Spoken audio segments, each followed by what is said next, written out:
Yo, what's going on? CTM Sports had to come and do a post-game reaction. I watched the Colorado game today on a live stream on YouTube. Shout out to that channel. I put that channel in there. I think it's called Hella Gaming or something like that. Shout out to that channel, man. Live streaming the game. He said he's been doing it for years, but I was watching it while I was doing some homework for my UI UX design class. But before I get to the highlights, I want to talk about the hate that this man is facing. Then we're going to get into the highlights. But before that, please hit the like button, hit the subscribe button. Make sure to check out our podcast, The Thinking Game, where we talk about corporate content, we talk about tech content, and we talk about adult decision and the logic behind adult decisions based on circumstance. So check out that podcast. And you're looking at the Sports Talk podcast. I work a full-time job, so I try to get these out as much as I can. A regular person's perspective, without all the production content. I'm not ESPN and nothing like that. I'm just a regular person making content about watching sports and giving my take on it. So we're going to get into this game highlights. But before we get into the game highlights, I want to talk about they've been saying, is Deion Sanders good for college football? They've been saying this across a lot of channels and little podcasts, and even Jason Whitlock, he's been hating. I think he's just doing it for eyeballs or whatever. I really think he genuinely likes Deion Sanders, but I think he has to be that protagonist that goes against it, just so he can, be that balance, I guess. I don't know. But they said his recruiting methods are borderline illegal. My response to that is, tell me a top college coach who has a totally clean recruiting habit. Because most of the top colleges before the NIL deal had NIL deals. It just, you couldn't report it. And they was good at keeping it concealed. But now that the NIL is a thing now, and you can do it, a lot of these top schools like Georgia, they got a lot of money in Georgia. They got a lot of money in Alabama. A lot of money flowing through those programs. So of course they're gonna get the best recruits. And it's still a lot of them, these big colleges are probably borderline illegal. They just, who gonna enforce the law if nobody says anything? Next one is, he's not a real coach, but a celebrity on the sidelines. What about a lot of these other big coaches? Alabama's coach, Nick Saban. I mean, he's bigger than the players. A lot of these coaches like Chip Kelly, I mean, you hear his name more than you hear the players. A lot of coaches are bigger because they're the face of the football team.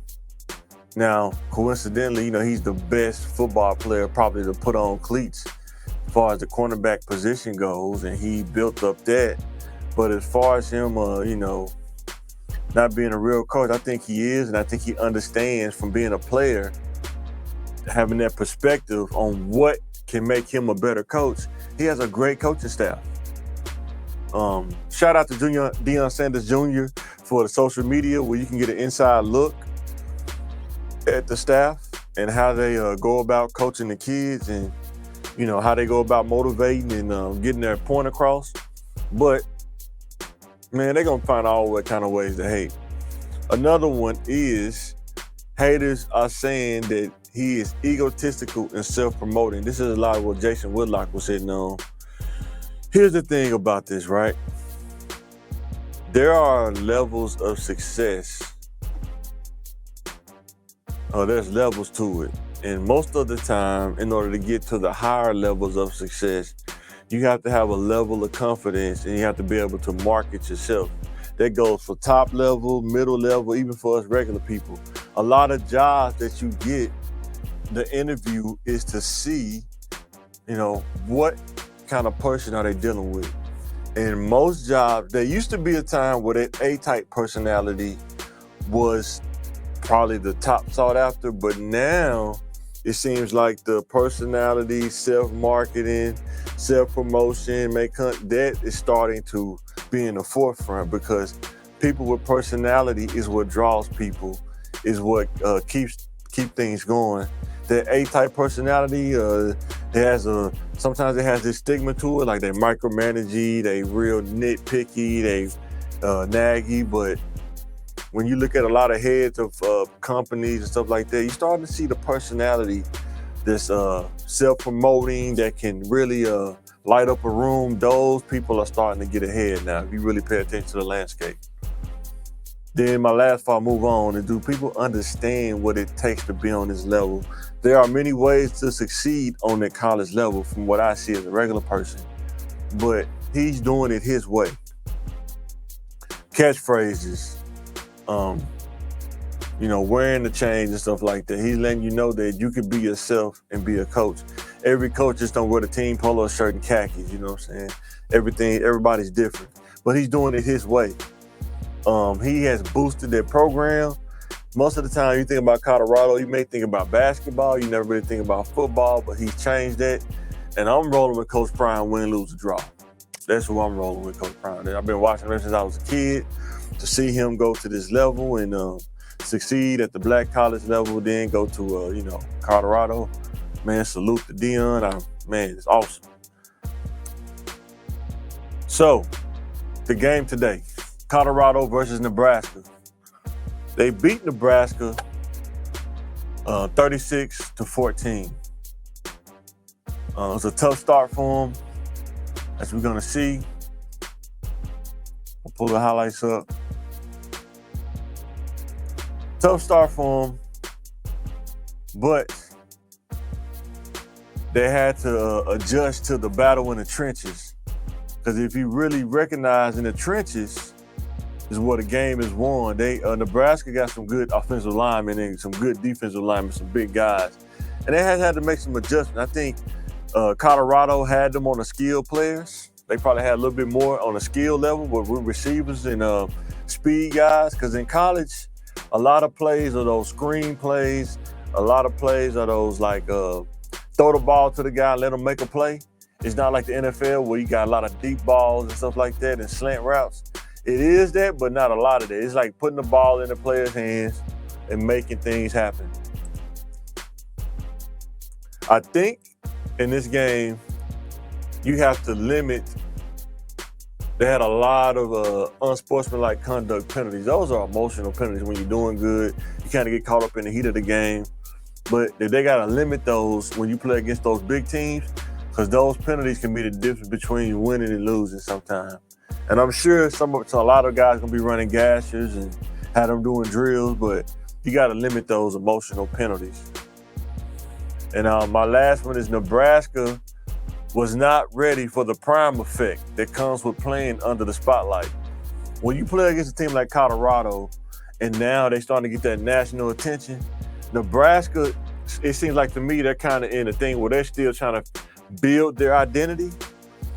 And playing in that spotlight, it has to be a different kind of pressure, knowing that you're on national TV and everything's magnified. But they have some players that they're running back they have for Nebraska. That guy was pretty good, and that quarterback, he was okay. I think he could be better. I think he was a little butterfly in his stomach, but their running back, 5'11", 220, man, that guy, what's his name? That guy's pretty good. Find that guy's name out, but yeah, that guy's pretty good. And what I would say is, I think they have to, like I say, they're getting better and better by each game, but their skill players, man, are awesome, though. Their skill players are awesome. And I think that we're going to see them get better, get that momentum, because they're probably going to win the next game against Colorado State. They're going to be 3-0. And they just taking over the headways, you know what I'm saying? And rightfully so. I mean, I don't have no problem with them.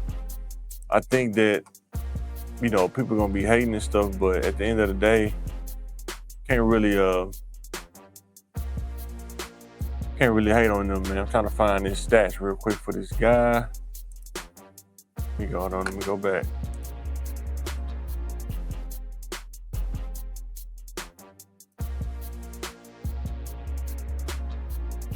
Yeah, Gabe Urban Jr., that's his name. Gabe Urban Jr. and Jeff Sims. It seems like they're going to be studs. This is just probably their second game. They weren't ready for the spotlight. I mean, this game is like one of them high. I mean, everybody was watching this game. So anything you do is going to be magnified. But yeah, that guy, Gabe Urban Jr., seemed like they should have kept feeding him the ball.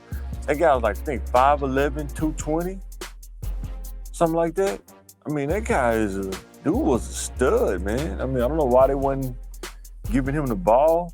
6 foot 220. It was like a bowling ball out there, man. You gotta get that guy the ball.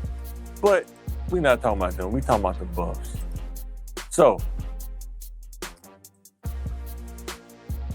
Deion Sanders,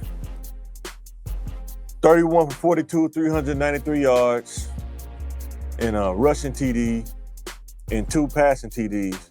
And as you can see here, he had to get rid of the ball. They was under pressure in that first half. In the first half, they had to make some adjustments because their D-line was coming. And they got some good D-ends. They got some big guys in Nebraska. I don't know what they feeding those guys out there, but they got some D-line. And as you can see, that's Urban right there. Man, that dude was running the ball, man. I mean, dude gonna be a stud, man. 6 foot 220, man. He was out there running that thing. I think the quarterback was a little nervous. Threw some good passes, but he threw a pick that he probably shouldn't have threw, because he kept doing those run out the pocket, throw it to his right. And I think they started to catch on to that. But yeah, he was running the ball as well. And I want to say he ended up getting like a rushing touchdown as well. But man, that guy Urban is nice. So I like him. So as we move on to the next slide, Xavier Weaver, 10 receptions, 170 yards, and then he clunked it. Boom. Didn't get that. But Xavier Weaver, X-Man, they call him the X-Man. He's becoming that receiver, man, to depend on. And I think this is his touchdown right here. No, that's not it. I'm tripping. He threw I think they got like a turnover, and he made a touchdown. I think it was right here. They got a fumble recovery from the D-line. Shout out to their defense kind of dominated the game in the second half too, when they made them adjustments. But when they came back off this turnover right here we go. When they came back, because I think that quarterback, those are mental mistakes. And you're going to make those when you playing like in a hostile environment. But as you can see right here, man, he throwing the ball, got a field goal, getting the ball right in the middle, easy kick to hit, good play. But good game though. Tavarius Dawson, I don't want to butcher that guy's name, but T. Dawson, 3 receptions, 41 yards, 1 TD.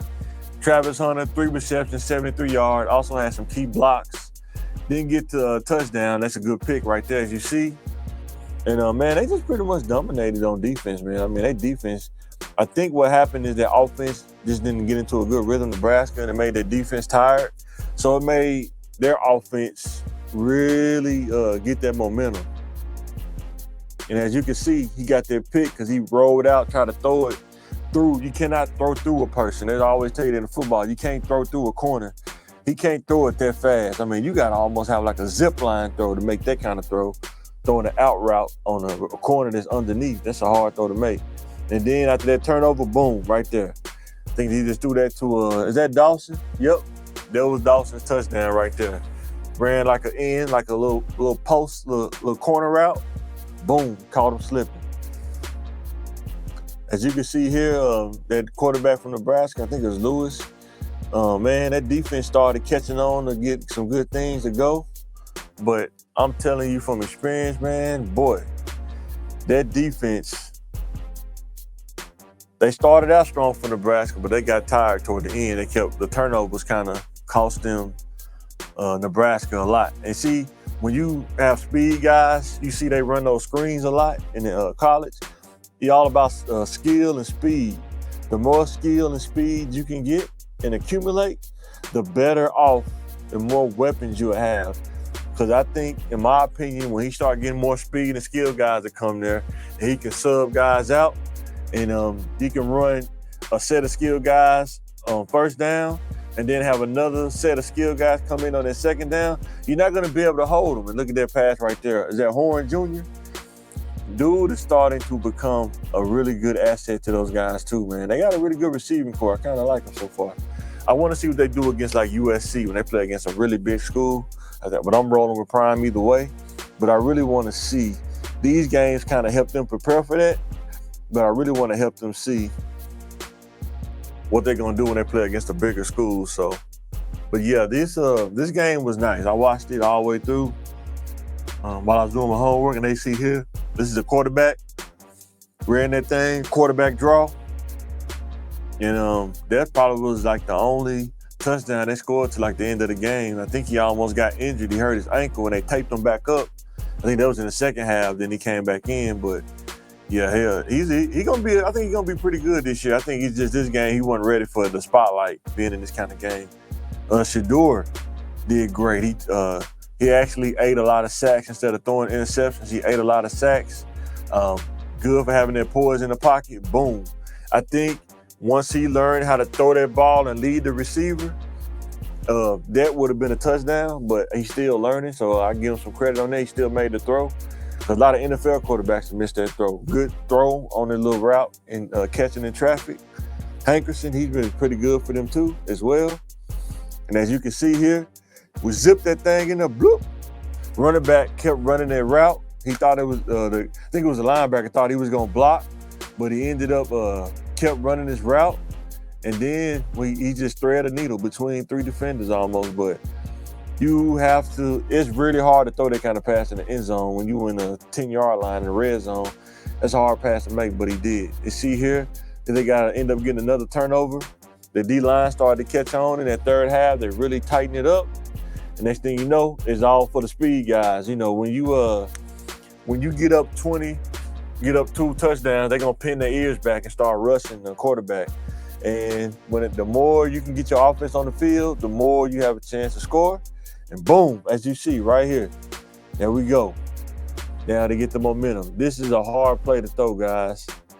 He had to take that sack. It's hard to throw in the end zone when you get in that 20-yard line because the field gets short. You know what I'm saying? They start running that cover 2, cover and just looking at you, everybody reading you, but your offense is in sync. Everything, they got 3 points out of it. You can't lose on that one. See here, the quarterback take off again. This guy's a pretty solid quarterback, Lewis, but I think he just, like I say, that spotlight was too bright for him. You see here, throwing the ball. He looked good in the pocket, though. It's just like, man, that defense just kind of caught on to what he was doing. I think he still got a little bit to learn about throwing the ball. He seemed like one of those quarterbacks that the receiver got to be wide open for him to throw it to him.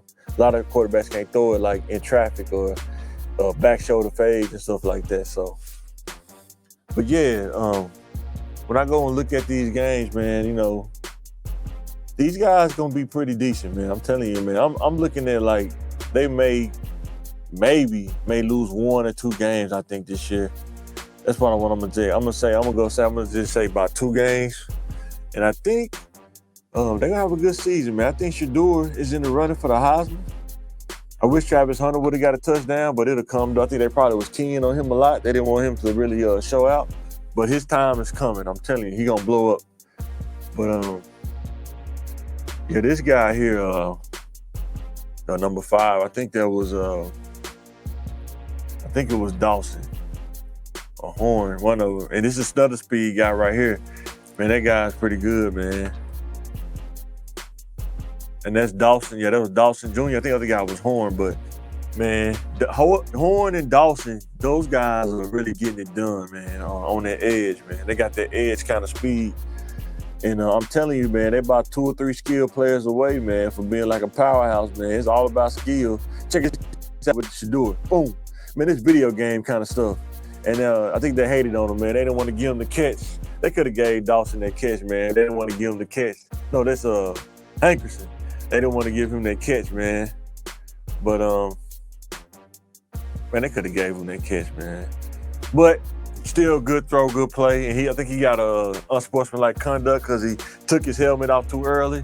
That stuff could be minimized. I mean, I think he needs to get too hyped. I think once they get in the middle of the season, they kind of get their bearings up under them. those penalties are gonna be minimized, no problem. But I think, like I say, all in all, this was a good game. I think they're gonna tighten up their defense even more. It's only gonna get better. And from what I'm seeing, these guys are gonna be good. I mean, I believe. He made a believe out of me. I'm rolling with Prime, baby. Like I say, Shiloh Sanders on defense. Shiloh Sanders, Amari and Cooper, they led the team in tackles. Linebackers had some tackles. A couple of sacks. Bentley had a sack. I forgot the other guy's name had a sack. Had a lot of pressure on Lewis, Nebraska quarterback. They had to adjust to Nebraska O-line because they really did have some big guys on O-line. I mean, they probably got some future NFL O-linemen on Nebraska. Them were some big dudes. Once they get the trench guys they need, Colorado, they're going to be really good. Excuse me. Second half, they gave up a touchdown pretty much at the end of the game, but they pretty much dominated the game with their defense. And I'm not going to sleep on Nebraska. Nebraska had some, in the beginning, had really good coverage. They weren't giving up a lot, but they started being on the field too much and they got tired. In my opinion, that's what happened. They got tired and they took advantage of that. So shout out to Colorado for taking advantage of that. And also, let me know in the comments what you think about Colorado. Do you think they're going to have a undefeated season? Or do you think they're going to lose about 2 or 3 games? I would hope they go undefeated. That would be awesome just for the storyline. But shout out to Colorado, man, for showing out in the spotlight because everybody's watching them now. Everybody. And I told you, Coach Prime is about to change the game. Yo, this is Mike. I'm signing out. Thanks for watching. Coach Prime, I'm rolling with you. Win, lose, or draw. I'm out.